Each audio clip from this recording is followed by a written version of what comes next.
For the last few years, from military whistleblowers, we have been learning that the US military has been working with extraterrestrials for decades, developing secret spacecraft and technologies capable of doing things far beyond our imagination. It turns out there's been a covert secret space program that's been developed right under our noses, oftentimes hundreds of feet under our noses. That's because these secret programs are housed inside DUMBs, or deep underground military bases. One man has been speaking out about these covert programs for years.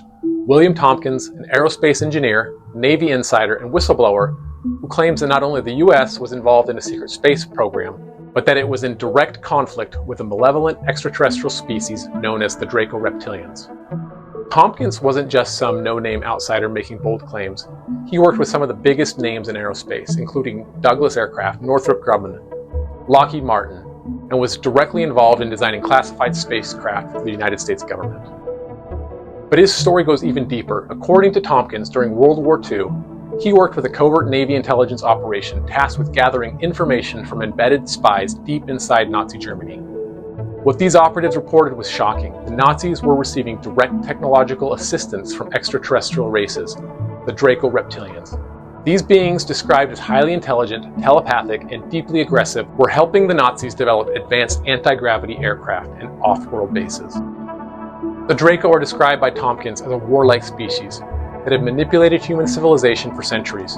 Towering over 8 feet tall with scaly reptilian skin, these beings allegedly orchestrated not only the rise of the Nazi regime, but also the suppression of human technological advancement to maintain control over our planet. After the war, Tompkins went on to work in classified programs aimed at countering this extraterrestrial threat. He claimed the US developed its own space-faring fleet, secretly operating beyond Earth as part of a breakaway civilization. William Tompkins continued to share his story until his passing on August 21st, 2017 at the age of 94. Well, actually it's sort of a situation where I'm still involved with the Navy, and I'm actually having to participate in naval programs. So I'm going to discuss as much as I can. You're going to hit me with some questions, and I won't be able to answer. So I think the easiest way to just start this is to go back to 1942. Actually, for whatever reason, I was selected by some people in the Navy, Naval Intelligence, to essentially be assigned a program to discuss the U.S. Navy secret space operators who have been operating in Germany, trying to understand the tremendously complicated agreement between the SS and the Draco Reptilian group who were assisting Germany. So this had actually gotten started much earlier with a very lovely young lady in Germany who was contacted by Nordic people to essentially get her friends to develop the necessary requirements to build a large space transport, get their friends and the family to join into this, and essentially leave the planet and go to another star's planetary system. And this is Maria Orsich. That's correct. And so she actually was doing this from like the late 20s, 1930s. And it ended up in the studies that I got involved in with the information from the operatives, and Navy operatives coming back from Germany, into Admiral Ricobata's secret conference room at the top building, Naval Air Station, San Diego. What it was that the agreement had actually been made with Hitler, the SS, and the Draco Reptilian people. Admiral Ricobata, well, there was a large table. The operative sat on the other side of the table. Admiral Ricobata sat here, I sat next to him, and one of the 3 Navy captains sat next to me. The typist sat at the end of the table. That's the only people that were in there. We always had the same people. There's a small office near the top of this. That's where these disclosure meetings took place.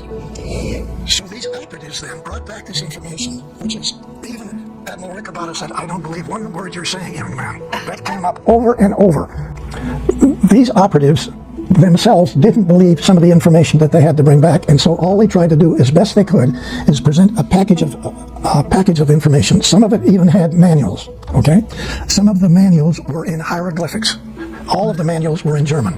Then they had photographs taken inside of research facilities in Germany. They had photographs of UFOs. They had photographs of maintenance people working on UFOs. They had photographs inside of the UFOs. Right. Okay?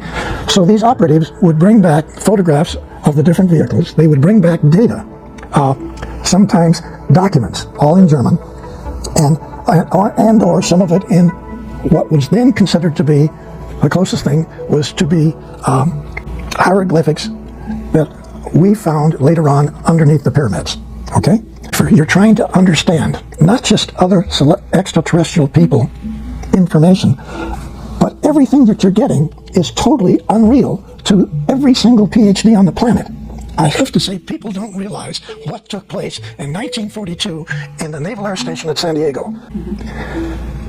Every PhD on this planet, whether they're for science or for medicine, have been given incorrect information for thousands of years about the history of this, not just this galaxy, the universe.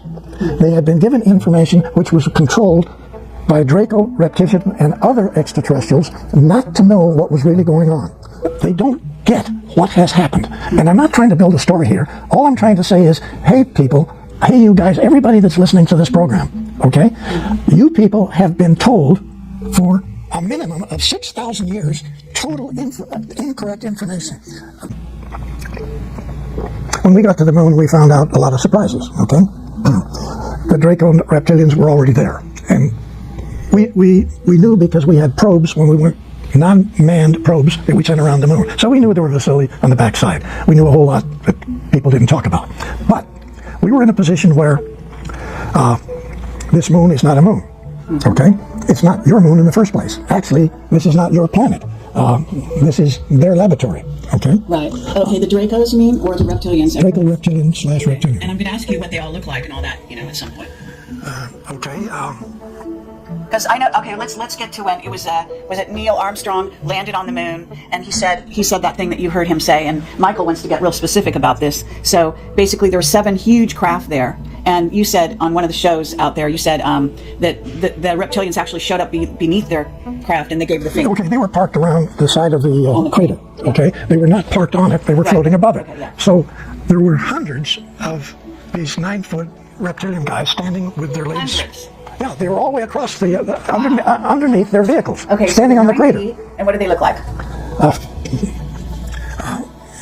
They're ugly-looking lizard, alligator type people. They got the same skin as the lizards got. Okay, and terrible-looking faces. But then they have the ability to shift and look like a human.